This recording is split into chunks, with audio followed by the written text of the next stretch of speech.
Okay. Tabuk expedition. Background of Tabuk expedition. The area of Tabuk, ये तबूक है ना, जगह का नाम है.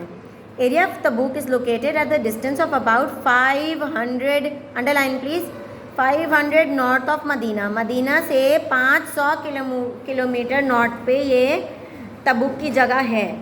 Seeing the, जी बेटा, seeing the successive conquest of Muslims. अब जब उन्होंने देखा ना कि ये मुसलमानों की जीत होती जा रही है, specially the glorious conquest of Mecca, कि मक्का में इतनी ज़बरदस्त उनकी जो जीत हुई थी, जो उन्होंने फतह किया था मक्का में कितने लोग मरे थे? 0. Very good. Junior come and sit here. Junior, आपने बहुत अच्छा जवाब दिया. ओके. मक्का द पैट इधर. Okay. Of the battle of and the battle of Hunain. Hunain में भी मुसलमानों की जीत हुई थी. King Hercules of Rome was frightened by growing power of Muslims. कौन डर गया था?